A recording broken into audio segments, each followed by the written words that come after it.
2 वज़ीर आज़म के principal secretary रह चुके हैं, बड़े ताकतवर ओहदों पर आप फाइज हैं। बल्कि ये भी लोगों का कहना है कि आप शायद अगर प्रिंसिपल सेक्रेटरीज की बात करें, one of the most powerful principal secretaries, तो आपने बहुत करीब से ताकतवर हलकों में ज़ाहिर में काम भी किया है। और मैं कहूँ कि अब तो एक निशानी भी ये होती है ताकत की कि आप जेल भी काट के आए, जेल का अंदर भी आप होकर आ चुके हैं।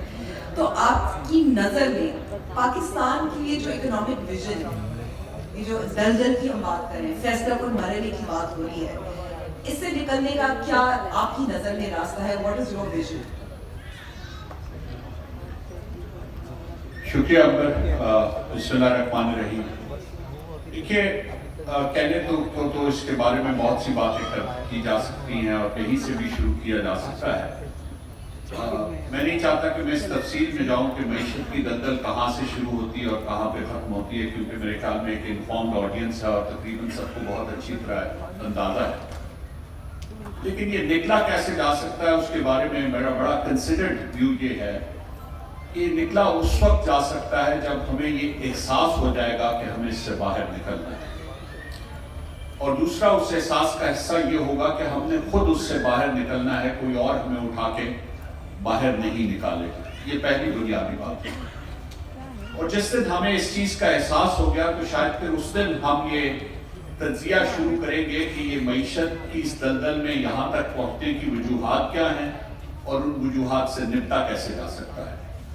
मुझे अगर आप कहें कि मैं बिल्कुल बुनियादी बातों का तयन करूँ तो शायद मैं जिस चीज़ को सबसे पहले नंबर दूंगा वो शायद बहुत से लोग यहाँ पर उससे इत्तेफाक न करें। मैं समझता हूँ कि हमारी मईशत की इस दलदल में पहुँचने की सबसे बुनियादी वजह हमारी आबादी के तनासुब में जिस तेजी से इजाफा हो रहा है वो है।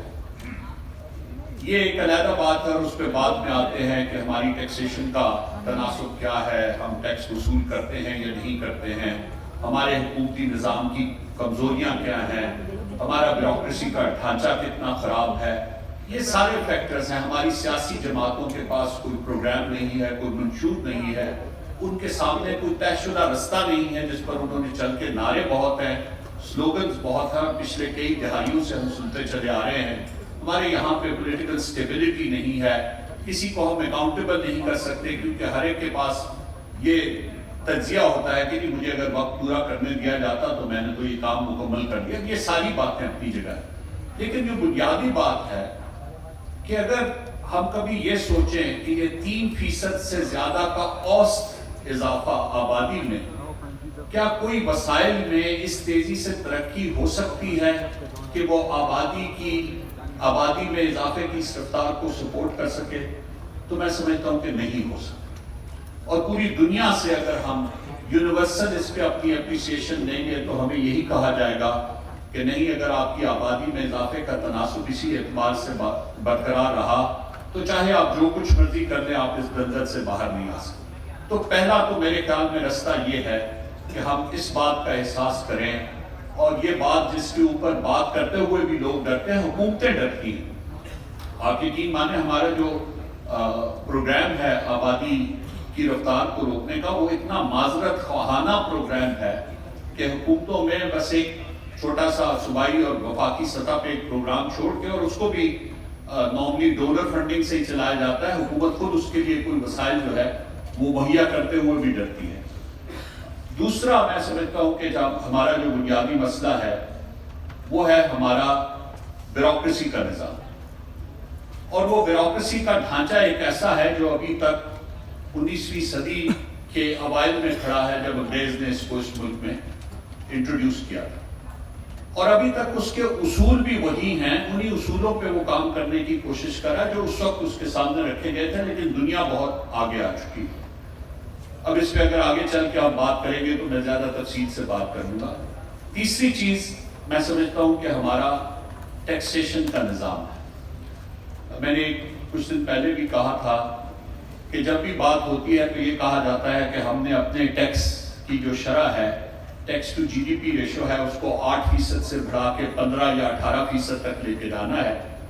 मैं बार बार हर मरहले पे यही कहता हूँ कि हम 8% से 15% तो बाद में लेके जाएंगे, اگر ہم پہلے مرحلے میں صرف یہ کر دیں کہ جو ہماری اصل جی ڈی پی ہے بجائے اس کے کہ جو ریکارڈڈ جی ڈی پی ہے ہم اس کا 8% ہی اکٹھا کرنا شروع کر دیں تو شاید ہمارے بہت سے مسائل حل ہوں۔ صرف آپ لوگوں کی اس کو ذرا زیادہ سمجھانے کے لیے نمبرز بعض اوقات بہتر ہوتے ہیں کہ ہم کوئی $300 بلین کی جی ڈی پی کو مانتے ہیں، لیکن تقریباً اس بات پہ اتفاق ہے کہ جو اصل جی ڈی پی ہے ہماری وہ $1.2 ٹریلین ہے، تو 4 گنا زیادہ ہے۔ تو اگر صرف 8% ٹیکسز پہلے وقت میں اکٹھے کر لیے جائیں وہاں تک لے جانے کے تو تب۔ اور آخری بات میں اس اپنے پہلے مرحلے میں گفتگو کی یہ کہوں گا امبر کہ دیکھیے آخر اس ملک میں اگر سارا وقت نہیں تو آدھے سے زیادہ وقت بہرحال سیاسی جماعتوں نے حکومت کی ہے۔ آپ سیاسی جماعتوں کے دور سے ان کے منشور سے اختلاف کر سکتے ہیں، لیکن بشرط یہ کہ منشور ہو۔ اگر آپ بہت ہی سنجیدگی سے بھی دیکھیں تو معیشت کے بارے میں جو بہت کلیئر ویژن تھا وہ غلط ہو سکتا ہے، آپ اس سے اختلاف کر سکتے ہیں، وہ صرف 1970 کی دہائی میں ذوالفقار علی بھٹو کا تھا۔ آج 50 برس بعد ہم بالکل یہ کہہ سکتے ہیں کہ وہ غلط فیصلے تھے جو انہوں نے کیے، لیکن وہ بہرحال لوگوں سے وہ اسی بنیاد پر، اسی منشور کی بنیاد پر ووٹ لے کے آئے تھے۔ اگر لوگوں نے ان کے منشور کو غلط سمجھا یا غلط طریقے سے ان کو ووٹ دے دیا، ابھی بھی آج ہم 8 ہفتے یا 9 ہفتے دور رہ گئے الیکشن سے، اور ہماری تینوں بڑی سیاسی جماعتیں جن میں سے کسی ایک کو اکثریت یا کسی دو کو مل کے اکثریت حاصل ہونی ہے، آپ یہ بتائیے کسی سے آپ کسی معاشی منشور کے سامنے ہیں، کسی کی طرف سے کوئی رستہ دکھائی دے رہا ہے؟ کسی نے اس کی بات بھی کی ہے؟ تو اگر بات ہی نہیں ہو رہی تو وہ اگر حکومت میں آ جائیں گے تو کریں گے کیا؟ اور دوسری بات یہ ہے کہ اگر وہ بات کیے بغیر حکومت میں آ جائیں گے اور لوگ انہیں ووٹ دے دیں گے تو پھر شاید لوگوں کا یہ حق بھی نہیں ہوگا کہ ان سے یہ پوچھیں کہ جی آپ نے یہ کیا کیا ہے۔ تو پہلی ذمہ داری اس موقع پہ میں سمجھتا ہوں کہ لوگوں کی ہے کہ وہ سیاسی جماعتوں کو کہیں کہ ہم اس وقت آپ کو ووٹ دیں گے جب آپ ہمارے سامنے یہ بتائیں گے کہ ہماری معاشی مجبوریوں کو آپ حل کر سکیں۔ تو یہ بنیادی کچھ چیزیں ہیں جس کو میں سمجھتا ہوں کہ ہمیں آگے لے کے چلنا ہوں۔ اگر اجازت ہو میں ایک فالو اپ کوشچن ایک تھوڑا سا شرارت میں پوچھوں گی اور دوسرا اتنی شرارت نہیں ہوگی۔ کیا الیکشن ہو رہے ہیں؟ دیکھیے وہ جو یہ سمجھتا ہے کہ یہ بات اس کو شروع کرنا بھی کہ الیکشن ہو رہے ہیں یا نہیں ہو رہے ہیں، شاید درست بات نہیں۔ الیکشن اس لیے ہونے چاہیے کیونکہ ہمارے ملک کا آئین یہ کہتا ہے، وہی گورننگ ڈاکومنٹ ہے، اور اس کی بنیاد پہ ہم سب لوگ آج یہاں پہ بیٹھے ہوئے یہ بات کریں، تو الیکشن بالکل ہو۔ ٹھیک ہے، یعنی کہ آپ 2 ماہ کے لیے اور وزیر ہیں، 9 ہفتے کے لیے، ٹھیک ہے، یہ پکا ہو گیا، خبر دے دی ہم نے۔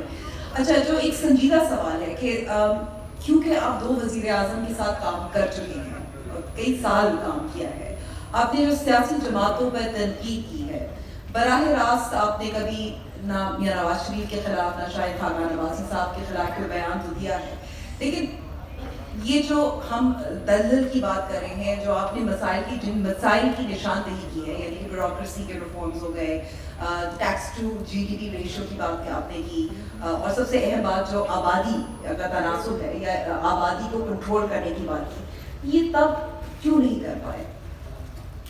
جی میں اسی لیے کہہ رہا ہوں کہ جب تک آپ اقتدار میں آنے کے بعد تو شاید اتنا وقت ہی نہیں ملتا کہ آپ یہ سوچ سکیں کہ آپ نے کیا کرنا ہے۔ اور پوری دنیا میں جو کامیاب طریقہ ہے سیاسی جماعتوں کا ڈیلیور کرنے کا وہ یہی ہے کہ ان کے آنے سے پہلے ان کا منشور بھی تیار ہوتا ہے اور جس ٹیم نے اس کے لیے ڈیلیور کرنا ہوتا ہے وہ بھی تیار ہوتا ہے۔ اگر یہ دونوں چیزیں نہیں ہیں تو پھر کیسے آگے جایا جا سکتا ہے؟ جو دونوں وزیر اعظموں کی آپ نے بات کی، میں یہ سمجھتا ہوں کہ احساس ہونا ایک اور چیز ہے، اور اس کے لیے باقاعدہ لائحہ عمل اور پروگرام کے ساتھ ایک ایسی ٹیم کے ساتھ اس کو ڈیلیور کرنا، یہ ایک بالکل دوسری چیز ہے۔ میں نہیں سمجھتا پاکستان کو کوئی بھی سیاسی لیڈر ایسا آیا ہے جو پاکستان کو اس دلدل میں دھکیلنا چاہتا۔ میری اسے خوش گمانی کہہ لیجئے، بہرحال میں یہ سمجھتا ہوں کہ پاکستان میں جتنے بھی سیاسی لیڈر آئے ہیں وہ پاکستان کی بہتری کے لیے کام کرنا چاہتے تھے، لیکن خوش گمانی رکھنا ایک اور چیز ہے اور اس کو عمل درآمد کی سطح تک لے کے جانا ایک اور چیز ہے۔ اس کے لیے اس سے بہت زیادہ جس کو کہتے ہیں گرل کی ضرورت ہوتی ہے، بہت زیادہ محنت کی ضرورت ہے۔ شکریہ جی ظفر صاحب اس وقت جو نگراں حکومت ہے اس کے